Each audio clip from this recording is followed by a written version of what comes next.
Welcome to Moussa TV. నేను సుధా. బులెటిన్ల ముందుగా headlines. Nara disaster alliance గా ఏపీ ఎన్డీఏ కూటమి. వైఎస్ఆర్సీపీ మహిళా విభాగం రాష్ట్ర అధ్యక్షురాలు వరదు కళ్యాణి విమర్శ.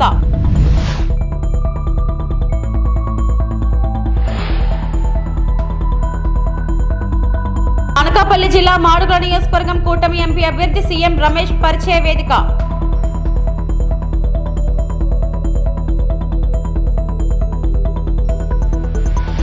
అనకాపల్లి జిల్లా కసింకోటలో ఘోర రోడ్డు ప్రమాదం.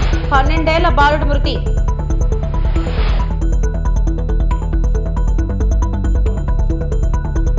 నారా డిజాస్టర్ అలయన్స్ గా ఏపీ ఎన్డీఏ మానిందప్పి వైఎస్ఆర్సీపీ మహిళా విభాగం రాష్ట్ర అధ్యక్షురాలు ఎమ్మెల్సీ వరదు కళ్యాణి అభివర్ణించారు. ఇవాళ ఆంధ్ర రాష్ట్రంలో ఏర్పడింది చంద్రబాబు పవన్ కళ్యాణ్ పురంధేశ్వరుల కాలకూట విషకూటమి అని చెబుతున్నారని తెలిపారు. విశాఖపట్నంలోని తన కార్యాలయంలో వైఎస్ఆర్సీపీ మహిళా విభాగం రాష్ట్ర అధ్యక్షురాలు శాసన మండలి సభ్యురాలు వరదు కళ్యాణి మీడియాతో మాట్లాడారు. గత 5 ఏళ్ళు చేస్తూ ఉన్నారు కదా, అందుకే ఆంధ్ర రాష్ట్ర ప్రజలు ఏమంటూ ఉన్నారంటే ప్రజలు ఈరోజు చంద్రబాబు నాయుడు గారినైనా కూటమినైనా చెప్తూ ఉన్న పరిస్థితి మనం చూసాము. జనరల్గా మన పెద్దోళ్ళు ఒక సామెత చెప్తూ ఉంటారు, శ్మశానంలో ముగ్గు ఉండదు, తెలుగుదేశం పార్టీకి సిగ్గు ఉండదు అనేసి. దానికి ఉదాహరణ ఒకటే చెప్తాను. చంద్రబాబు నాయుడు గారు ఫర్ ఎగ్జాంపుల్ వాలంటీర్స్ తీసుకోండి. వాలంటీర్స్ గురించి ఏమన్నారు మీరు? చంద్రబాబు నాయుడు గారు ఆ వ్యవస్థ జగనన్న ప్రవేశపెట్టినప్పుడు మీరు ఏమన్నారు? వాలంటీర్ వ్యవస్థ మూటలు మోసేవాళ్ళు, సంచులు మోసేవాళ్ళు, మగవాళ్ళ ఇంట్లో లేనప్పుడు తలుపులు కొడుతూ ఉన్నారు, వాళ్ళు దొంగలు, ఏది గంజాయి వ్యాపారాలు చేస్తున్నారు, వాళ్ళు గంజాయి వ్యాపారులు, ఇలాగా వాళ్ళ మీద అబాండాలు వేశారు. మీ పార్ట్నర్ అయిన పవన్ కళ్యాణ్ గారు అయితే ఏమన్నారు? ఉమెన్ ట్రాఫికింగ్ చేస్తున్నారు వాలంటీర్స్, ఉమెన్ అంటే మహిళల అక్రమ రవాణా చేస్తున్నారని చెప్పి పవన్ కళ్యాణ్ గారు ఈ వాలంటీర్ వ్యవస్థ మీద దుమ్మెత్తిపోశారు. ఈరోజు ఇదే మనుషులు ఏమని చెప్తూ ఉన్నారు? వాలంటీర్ వ్యవస్థను కొనసాగిస్తాము, 10,000 రూపాయల జీతం పెంచుతాము అనేసి. అంటే పాతవి మీరు ఇచ్చిన స్పీచ్లు అన్న కామెంట్స్ చూసుకోరా? ఏది పడితే అది మాట్లాడిస్తే ప్రజలు వినేస్తారు, నమ్మేస్తారని మీరు అలా ఎలా అనేసుకుంటున్నారో నాకు అర్థం కావట్లేదు. అలాగే సచివాలయ వ్యవస్థ కొనసాగిస్తాము అంటున్నారు. ఇదే సచివాలయ వ్యవస్థ జగనన్న ప్రవేశపెట్టినప్పుడు మీరు ఏమన్నారు? సచివాలయ వ్యవస్థ ఉద్యోగాలు అవి ఏం ఉద్యోగాలు అన్నారు. సచివాలయ వ్యవస్థట రాజ్యాంగాన్ని అపహాస్యం చేయడానికి పెట్టారు జగనన్న అనేసి ఆ రోజు మీరు అన్నారు, అవునా కాదా? అలాగే తీసుకుంటే సచివాలయ వ్యవస్థ ఎందుకు, దీనివల్ల ప్రజాధనం వృధా అయిపోతుందని మీ మనుషుల ద్వారా మీరేమో కోర్టులకు వెళ్ళారు. అలాంటి మీరు ఈ విధంగా మళ్ళీ సచివాలయ వ్యవస్థ కొనసాగిస్తాను, ఎన్నికల దగ్గరికి వస్తున్నాయి, సచివాలయ వ్యవస్థ వల్ల ఇన్ని ఉపయోగాలు ఉన్నాయి, ప్రజలందరూ మెచ్చుకుంటూ ఉన్నారు ఈ సచివాలయ వ్యవస్థ, కాబట్టి దీనికి పాజిటివ్గా మనం మాట్లాడదాము, ప్రజలు పాతవన్నీ మర్చిపోతారు అనుకోవడం మీ భ్రమ. మీరు గజనీలు అవ్వచ్చు కానీ ఈ ఆంధ్ర రాష్ట్ర ప్రజలు గజనీలు కాదు. ఖచ్చితంగా రానున్న ఎన్నికల్లో మీకు బుద్ధి చెప్పడానికి సిద్ధంగా ఉన్నారని తెలియజేస్తూ ఉన్నాను. కానీ మీకు ఒక విషయంలో థ్యాంక్స్ చెప్పాలి. ఈ వ్యవస్థలన్నీ ఒకప్పుడు వద్దు అని చెప్పిన వ్యక్తి ఈరోజు మీరు అదే నేను చేస్తానని చెప్తున్నారంటే జగనన్న ఎంత విజనరీయో ఒక ప్రతిపక్ష నేతగా మీరు ఒప్పుకున్నట్టుగా ఆ విషయంలో మీకు థ్యాంక్స్ చెప్తూ ఉన్నాను. ఎందుకంటే జగనన్న నిజంగా అంత గొప్ప విజనరీ. అతను ఒక వ్యవస్థ ప్రవేశపెట్టారు అంటే అది దూరదృష్టితో ఆలోచించి ఆంధ్ర రాష్ట్రంలో ఉన్న ప్రజలకి ఉపయోగపడుతుంది అని భావించే జగనన్న ఎప్పుడైనా ఏ వ్యవస్థ అయినా ఏ పథకమైనా ప్రవేశపెడతారు. ఈరోజు ప్రవేశపెట్టిన ప్రతి వ్యవస్థ లేదా ప్రవేశపెట్టిన ప్రతి పథకం కూడా రానున్న భావితరాలకి ఎంతగానో ఉపయోగపడేట్టుగా వ్యవస్థలో సమూలమైన మార్పులు తీసుకొచ్చి ఆంధ్ర రాష్ట్ర ప్రజలకు ఒక చక్కని పరిపాలన జగనన్న ఈరోజు అందిస్తూ ఉన్నారు. అసలు మనం ఎప్పుడైనా చిన్నప్పటి నుంచి మీరు అందరూ ఉన్నారు, మీడియా ఉంది, ఆంధ్ర రాష్ట్ర ప్రజలందరూ ఉన్నారు, ఎప్పుడైనా అవినీతి లేని పరిపాలన చూస్తాము అని కల్లో కూడా ఊహించామా? ఈరోజు కేవలం 5 ఏళ్ళలో దాన్ని చేసి చూపించారు జగనన్న. నిజంగా అసలు ఎక్కడ కూడా రూపాయి. నంద్యాల జిల్లా డోన్ పట్టణంలో గత 10 రోజులుగా 16 మందిని కొరికి గాయపరిచిన 2 కొండముచ్చు కూతులను శ్రీశైలం స్పెషల్ ఫోర్స్ వారు పట్టుకున్నారు. గతంలో బోన్లు ఏర్పాటు చేసినా పట్టుబడకపోవడంతో స్పెషల్ ఫోర్స్ వారు బంధించారు. వాటిని సురక్షితమైన అటవీ ప్రాంతంలో వదులుతామని అన్నారు.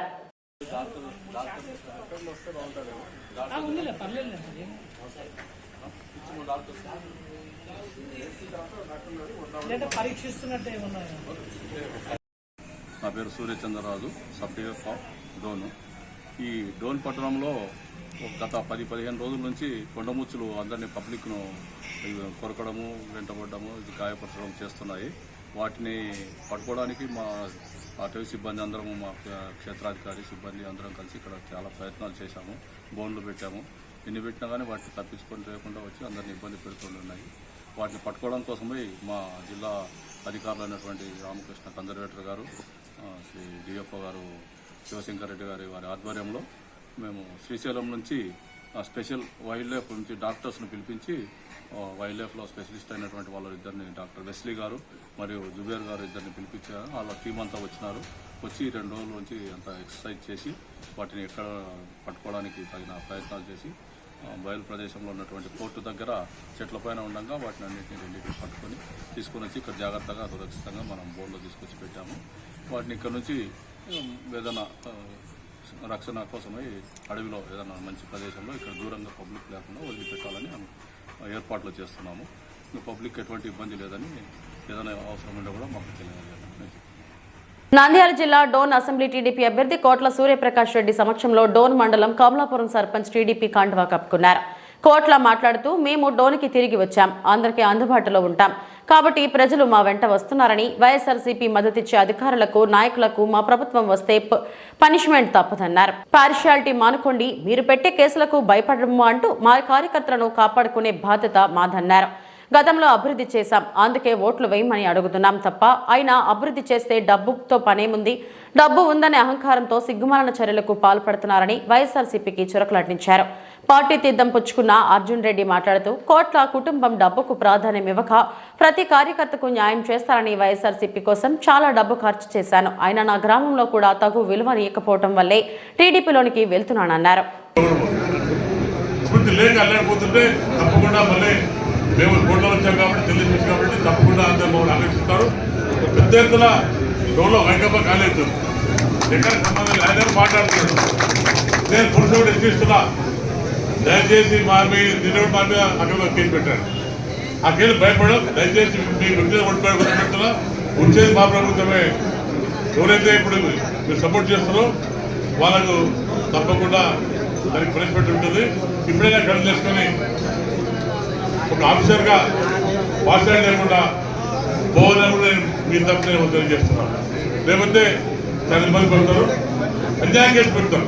చేతగాక కేసు పెట్టి ఏమైతే భయపడదు, ఎవరు భయపడదు. నా కార్యకర్తలు కాపాడే బాధ్యత నాది, మేము కాపాడుతాం. ఎవరు భయపడతాం.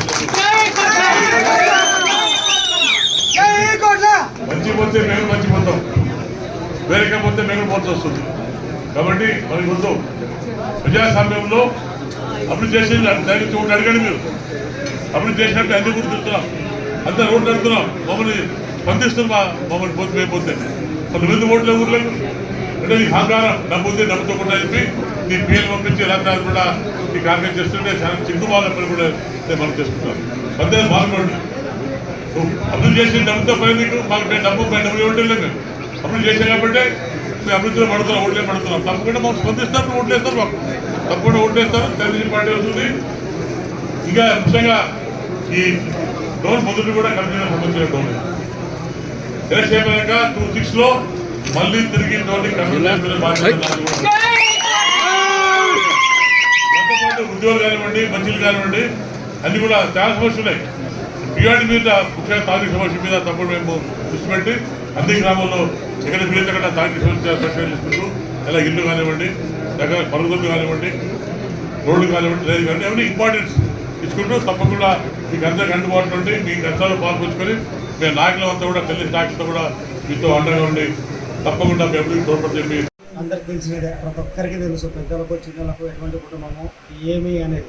వాళ్ళకు డబ్బు లేదు అనే సమస్యలే లేవు. అంటే ప్రజల దగ్గర మంచి లీడర్, పెద్ద లీడర్, చిన్న లీడర్, ఈ కులం ఆ కులం అనేది లేదు. అందరినీ ప్రేమిస్తారు, అందరినీ బాగా గౌరవిస్తారు. ప్రతి ఒక్క కార్యకర్తలు కూడా అక్కడ అయితే న్యాయం జరుగుతుంది.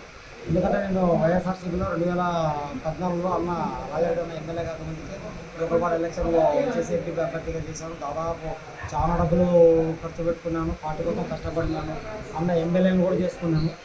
కానీ కొన్ని కారణాల వల్ల నేను టీడీపీ పోవాల్సిన పరిస్థితి వచ్చింది. నన్ను ఇబ్బందులు అంటే వైఎస్ఆర్సీపీలో యాక్టివ్గా పనిచేసిన నన్ను టీడీపీలో ఇబ్బందులు కూడా కొంచెం పోవడం జరిగింది. తర్వాత వైఎస్ఆర్ గవర్నమెంట్ వచ్చిన తర్వాత కూడా నాకు చేసినాడనే కనీసం కూడా గౌరవం విలువ లేకపోకుండా నన్ను 4 సంవత్సరాలు విపరీతంగా కష్టపరచడం జరగడం. తర్వాత మళ్ళీ 1 ఇయర్ కింద పార్టీ లేదు అంటే పెద్ద ఆయన పెంచడం బాగా ఆయన పెద్ద బాగుండకపోకుండా పోయింది.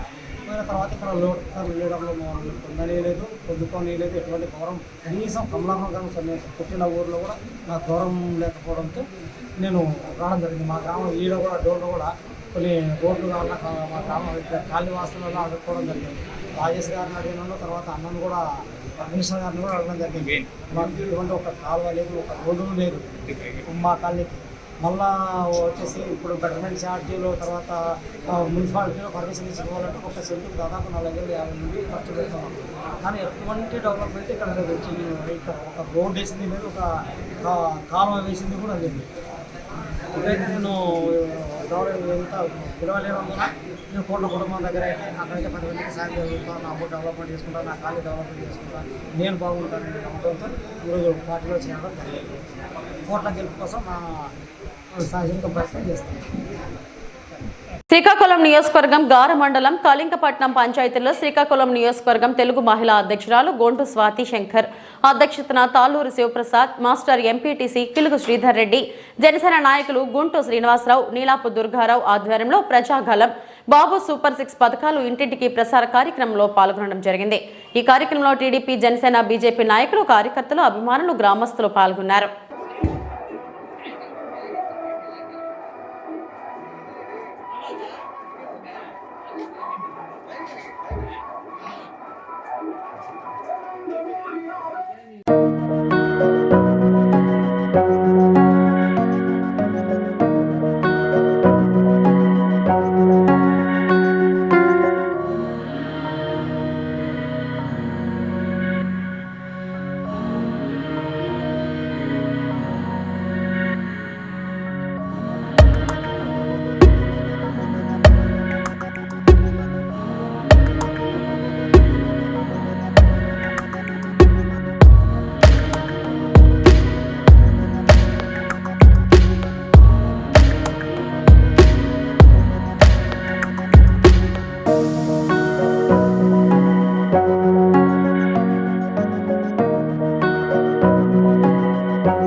విలువలతో కూడిన విద్యను అందించడమే ధ్యేయమని గ్లోబల్ ఎంపవర్మెంట్ ఆర్గనైజేషన్ అధ్యక్షులు సద్గుణ శనివారం స్థానిక 80 అడుగుల కూడలి వద్ద గల V1 హోటల్లో జరిగిన కార్యక్రమంలో తెలిపారు. అధ్యక్షులు సద్గుణ మాట్లాడుతూ పేద విద్యార్థులకు ఉన్నత విద్యను అందించాలనే ఆశయంతో గ్లోబల్ ఎంపవర్మెంట్ ఆర్గనైజేషన్ స్థాపించామని, 30 మంది విద్యార్థులను దత్తత తీసుకున్నామని, intermediate first year, second year లో కార్పొరేట్ కాలేజీల్లో చదివిస్తూ విద్యార్థుల ప్రతిభను ప్రోత్సహిస్తూ ముందుకు వెళుతున్నామని, ఈ ఆర్గనైజేషన్ ద్వారా ఇటీవల వచ్చిన ఇంటర్మీడియట్ ఫలితాలను జీఈఓ ఆర్గనైజేషన్స్ విద్యార్థులు అందరూ కూడా ఉత్తమ స్థానాలను కనపరిచారని తెలిపారు. ఇందులో భాగంగా ఈ రోజు ఉత్తమ ప్రతిభ కనపరిచిన కుసుమలకు సన్మాన కార్యక్రమం నిర్వహించడం ఆనందంగా ఉందన్నారు.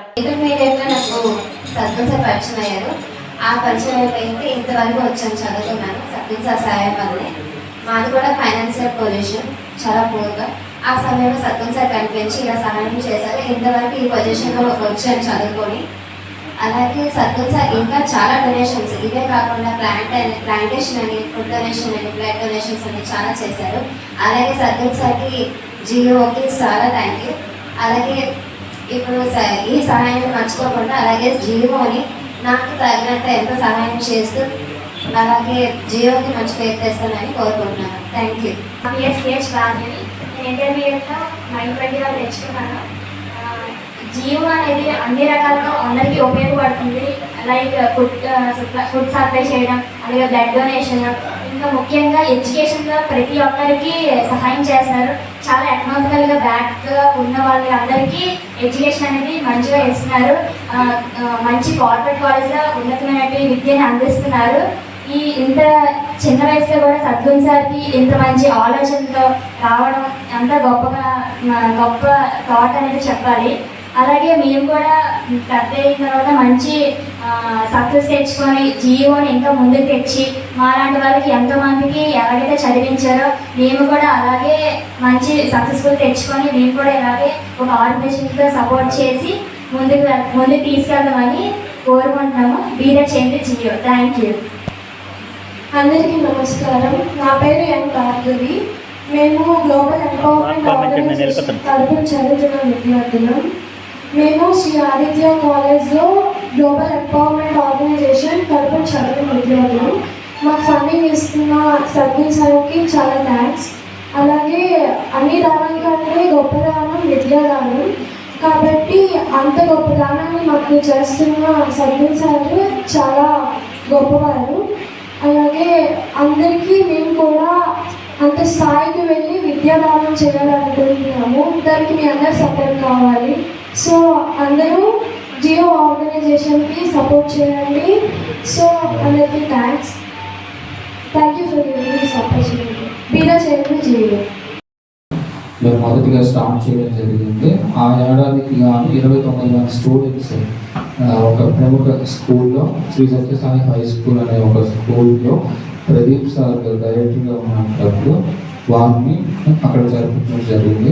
అలాగే దాన్ని ఇంటర్మీడియట్ వరకు పెంచాలి అని చెప్పేసి ఒక ఆలోచన వచ్చినప్పుడు ఇంటర్మీడియట్ 2023-24 అకాడమిక్ ఇయర్ గాను అక్కడ చాలామంది ఎకనామికల్గా పూర్గా ఉన్న స్టూడెంట్స్కి అమ్మఒడితో పాటు మేము కూడా సపోర్ట్ చేయడం అనేది జరిగింది. ఇది ఒకటే కాకుండా బ్లడ్ డొనేషన్ డ్రైవ్స్ కానీ, ప్లాంటేషన్ డ్రైవ్స్ కానీ, సో స్టూడెంట్స్కి అవేర్నెస్ కార్యక్రమాలు కానీ, అలాగే అనేక కార్యక్రమాలని మేము సమాజంలోకి వాళ్ళ చైతన్యం నింపడానికి, విద్యార్థుల చైతన్యం నింపడానికి మేము రకరకాల ప్రయత్నాలు అనేక విధాలుగా ప్రయత్నిస్తూ ఎప్పటికీ ముందుకు వెళ్తున్నాము.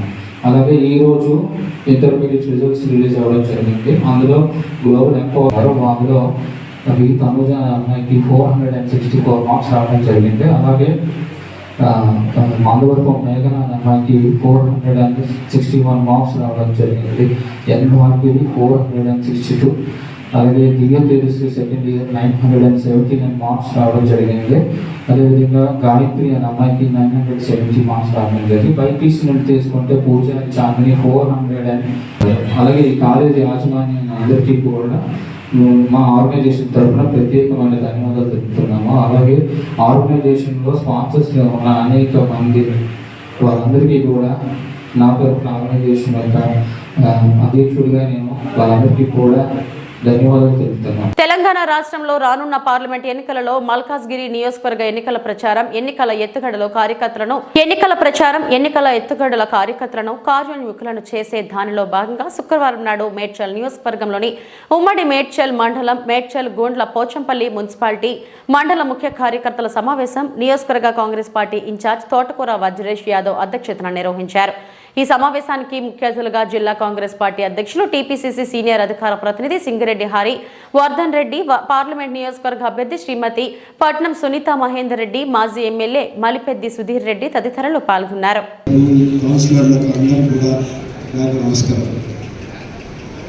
మనము ఎన్నికల ప్రచారం మరి ఎంపీని గెలిపించుకోవాల్సినటువంటి బాధ్యత మన మీద ఉంది. ఆనాడు రేవంత్ రెడ్డి గారిని కూడా వచ్చినప్పుడు మనకు ఒక్క ఎమ్మెల్యే కూడా లేకుండా ఇప్పుడు కూడా అదే పరిస్థితి. కానీ ఈనాడు మనం ప్రభుత్వంలో ఉన్నాం. తప్పకుండా మన నియోజకవర్గం మేడ్చల్ నియోజకవర్గం నుంచి ఇంతకుముందు నగర ప్రభాకర్ గారు చెప్పినట్టు డిఫరెంట్గా నాకు నమ్మకం ఉంది. 50,000కు తగ్గకుండా మెజార్టీ ఇస్తామనేటువంటి నమ్మకం నాకు ఉంది. ఎందుకంటే ప్రజలందరూ కూడా మన వైపు చూస్తున్నారు. మన 6 గ్యారెంటీలతో ప్రజల దగ్గరికి వెళ్ళినప్పుడు ప్రజలు కొంచెం, కానీ మనం వచ్చిన 100 రోజుల్లోపే మరి అన్ని గ్యారెంటీలు కూడా మరి ప్రజల దగ్గర చేర్చినాం. ఇక ముందు కూడా మన యొక్క నాయకులందరూ కూడా ఒక మాట చెప్తా ఉన్నారు.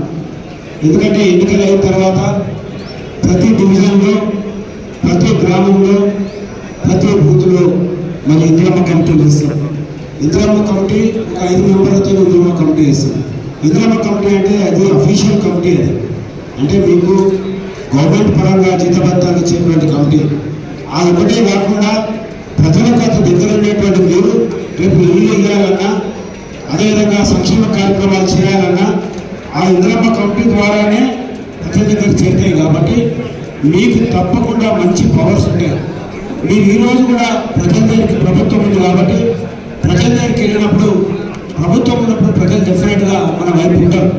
ఎందుకంటే వాళ్ళకి సంక్షేమ కార్యక్రమాలు కావాలంటే అధికారంలో ఉన్నటువంటి పార్టీ కాంగ్రెస్ పార్టీ. కాబట్టి మరి ఇంతకుముందు ప్రజలక్షలు చెప్పిండే మరి మన గాంధీ గణేష్ ఆహ్వానం రావాలి, ఇంకో పార్టీకి పోటేసి సంక్షేమ కార్యక్రమాలు కావాలంటే రావు.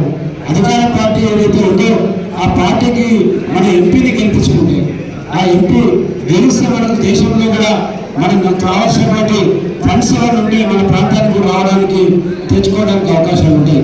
మరి ఇక్కడ రాష్ట్రంలో ఉన్నాం, రేపు కేంద్రంలో కూడా మనం అధికారంలోకి రాబోతూ ఉన్నాం. రాహుల్ గాంధీ గారు ప్రధానమంత్రి కాబోతూ ఉన్నారు. చాలా మంది కళాగంటా ఉన్నారు మోడీ గారి ప్రధానమంత్రి అవుతారని. మీరు చూసుకున్నా సరే ఏ విధంగా ఉందో. ఇలా ఉత్తరప్రదేశ్లో కూడా మన ఇండియా కూటమి అక్కడ మెజార్టీ సీట్లు గెలవబోతూ ఉంది.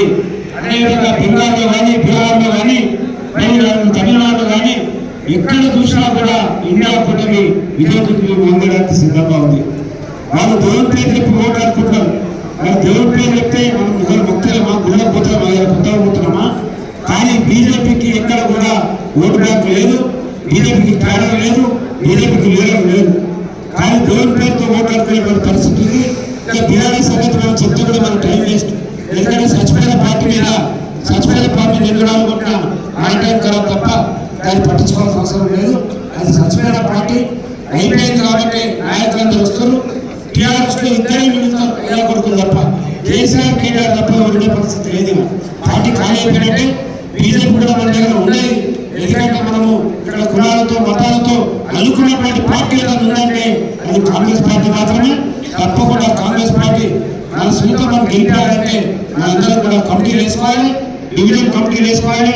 ఇంతకుముందు మన సోదరుడు అన్న చెప్పాడు, 6 నుంచి 9 మందితో కమిటీ వేసుకోండి, మున్సిపల్ కమిటీ వేయండి. ఇది ఎన్నికల వారికి పరిమితం. అందులో మహిళలు, అందులో ఎస్సీలు, ఎస్టీలు, మైనారిటీలను కూడా తీసుకొని బీసీలతో కలుపుకొని కమిటీ వేసి మున్సిపల్ కమిటీ, డివిజన్ కమిటీలు వేసుకోవాలని మీ అందరూ కూడా కోరుకుంటూ ఈ గెలుపు పాటలు 30 రోజులు అందరూ కూడా కష్టపడ్డాం.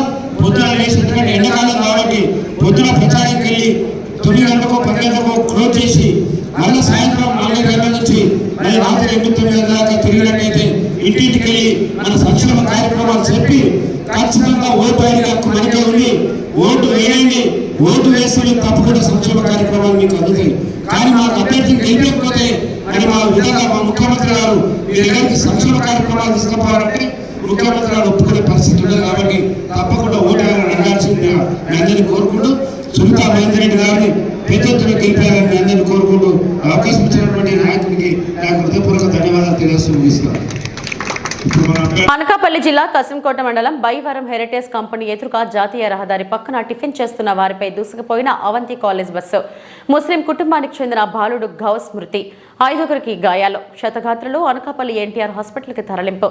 పెందుర్తి నుండి పిఠాపురం కారులో వెళుతూ టిఫిన్ చేసేందుకు బయ్యవరం వద్ద ఆగిన ముస్లిం కుటుంబం. బస్సు బ్రేకులు ఫెయిల్ అవ్వడం వల్ల జనాలపై దూసుకుపోయింది.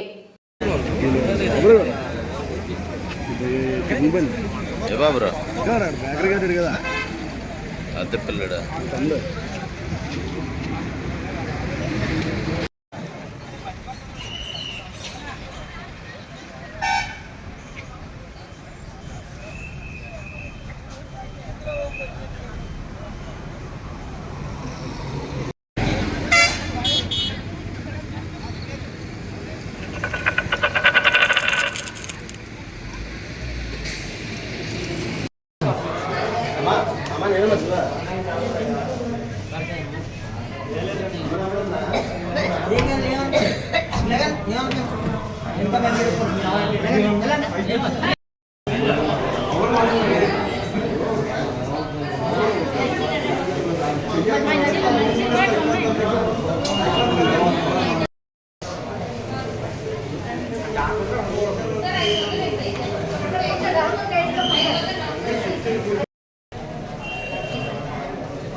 తెలంగాణ రెవెన్యూ గృహ నిర్మాణ సమాచార శాఖల మంత్రి పొంగులేటి శ్రీనివాసరెడ్డి తిరుమల రాయపాలెం మండలంలో శనివారం పర్యటించారు. పర్యటనలో భాగంగా హైదర్ సాయిపేట గ్రామంలో జరిగిన శ్రీ శ్రీ శ్రీ లింగ బసవేశ్వర స్వామి విగ్రహ పునఃప్రతిష్ఠాపనలో పాల్గొన్నారు. ప్రత్యేక పూజలు చేశారు. ఆలయ నిర్వాహకులు ఆలయ మర్యాదలతో ఘనంగా సత్కరించారు. అనకాపల్లి జిల్లా మాడుగుల నియోజకవర్గం కూటమి ఎంపీ అభ్యర్థి సీఎం రమేష్ పరిచయ వేదిక. చీడికాడ మండల కేంద్రంలో సీఎం రమేష్ ఎంపీ అభ్యర్థి పరిచయ వేదిక సభ ఏర్పాటు చేశారు. ఈ సభలో ముఖ్యంగా తెలుగుదేశం పార్టీ అసెంబ్లీ అభ్యర్థి పైలా ప్రసాద్ మాట్లాడుతూ 15 సంవత్సరాల నుంచి ఈ మాడుగుల నియోజకవర్గంలో గవిరెడ్డి రామానాయుడు సేవలు చేశారు. అటువంటి వ్యక్తిని నియోజకవర్గంలో 4 మండలాల కార్యకర్తలు ప్రజలు మర్చిపోలేకపోతున్నారన్నారు. ఇప్పటికే నాకు టికెట్ ఇచ్చి 20 రోజులైంది, కానీ ఇప్పటి వరకు కూడా కార్యకర్తలందరూ రామానాయుడు వెంటే ఉన్నారు. ఇప్పుడు ఈ సభతో కార్యకర్తలంతా కూడా నా అభ్యర్థిత్వాన్ని గుర్తించి ఈ నియోజకవర్గంలో తెలుగుదేశం పార్టీని ఎలాగైనా సరే గెలిపించుకోవాలని ఉద్దేశంతో ఈ కార్యక్రమానికి వచ్చి ఈ సభను జయప్రదం చేసి కార్యకర్తలు అందరూ కూడా నీ వెంటే ఉన్నామని నాకు భరోసా ఇచ్చారు. అది నాకు చాలా ఆనందంగా ఉంది. దేవుడి దయ వలన చంద్రబాబు నాకు టికెట్ ఇచ్చారు. అది ఎలా జరిగిందో కూడా ఇప్పటికీ కూడా నాకు అర్థం కాలేదు. కానీ ఈ నియోజకవర్గంలో బూడి ముత్యాల నాయుడుని అతని కూతుర్ని కూడా ఇంటికి పంపించడానికి నియోజకవర్గంలోని ప్రజలందరూ కూడా సిద్ధంగా ఉన్నారు. ఇక్కడ ఉండే ముత్యాల నాయుడిని వారి కుటుంబ సభ్యుల్ని ఓడించాలని ఎంత కసిగా ఉన్నారో నాకు అర్థమైపోయింది.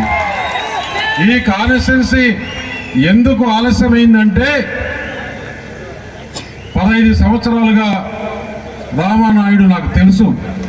రామానాయుడు కూడా ఈ సార్లు పోటీ చేసి ఒకసారి గెలిచి 2 సార్లు ఓడిపోయారు. సరే, పార్టీ అన్ని రకాలుగా ఆలోచన చేసి ఇక్కడ పైలా ప్రసాద్ను అభ్యర్థిగా నిర్ణయించడం జరిగింది. రామానాయుడు నా దగ్గరకు వచ్చాడు. చంద్రబాబు నాయుడు దగ్గర మీటింగ్ ఏర్పాటు చేయమంటే మీటింగ్ ఏర్పాటు చేశా. నేను పార్టీ సీట్లలో భారతీయ జనతా పార్టీ నుంచి తెలుగుదేశం సీట్లలో నేను ఇన్వాల్వ్ కాకూడదు, మంచి పద్ధతి కాదు. నీకు కావాలంటే నేను ఆయనతో మీటింగ్ ఏర్పాటు చేస్తానని చెప్పి మీటింగ్ ఏర్పాటు చేశాను. వాళ్ళిద్దరు మాట్లాడుకున్నారు. ఆయన కూడా నాకు కొన్ని రోజులు సమయం ఏంటి, నేను కన్విన్స్ చేసుకుంటా అన్నాడు. కావాల్సిన సమయం ఇచ్చాము. కాకపోతే అంతిమంగా పార్టీ ఫైనల్గా ఈరోజు కాదు, దాదాపు 20 రోజుల కిందటనే పైలా ప్రసాద్ను అభ్యర్థిగా నిర్ణయించడం జరిగింది. చెప్పమనండి, చెప్పి ఓటు అడగమనండి. లేదు, ఈయన ముఖ్యమంత్రి దగ్గర పోయి కూర్చొని పని చేయించుకోలేడు, ఈయన పోయి ఇంకేం చేస్తాడని చెప్పేసి ముత్యాల నాయుడు మనకు పోటే కాదు, ఆల్రెడీ ప్రజలు కంపేర్ చేసుకుంటున్నారు. ముత్యాల నాయుడు పార్లమెంటు మెంబర్ అయితే బాగుంటుందా, ముత్యాల నాయుడు కూతురు ఎమ్మెల్యే అయితే బాగుంటుందా, పైలా ప్రసాద్ ఎమ్మెల్యే అయితే బాగుంటుందా, సీఎం రమేష్ ఎంపీ అయితే బాగుంటుందా అని చూస్తున్నారు. కాబట్టి మనకెక్కడ పోటీ కూడా కాదు. 10 సంవత్సరాలు ఇక్కడ ఏదైతే అభివృద్ధి కుంటు పడిందో, నేను మాడుగుల ఈరోజు డయాస్ పైన మీకు మాట ఇస్తున్నా, ఒక్క అవకాశం నాకు పార్లమెంట్ అభ్యర్థిగా ఇవ్వండి. మీరు పార్లమెంట్ అభ్యర్థిగా నన్ను గెలిపిస్తే, మీరు నాకు ఒక పదవి ఇస్తే నేను ఇంకొక పదవి తెచ్చుకునే అవకాశం ఉంటుందని చెప్పేసి ఈ సభాముఖంగా మీకు గర్వంగా చెప్తున్నా. ఈ ప్రాంతంలో ఉత్తరాంధ్ర ప్రాంతం. ఈ వార్తలు ఇంతటితో సమాప్తం. నమస్తే.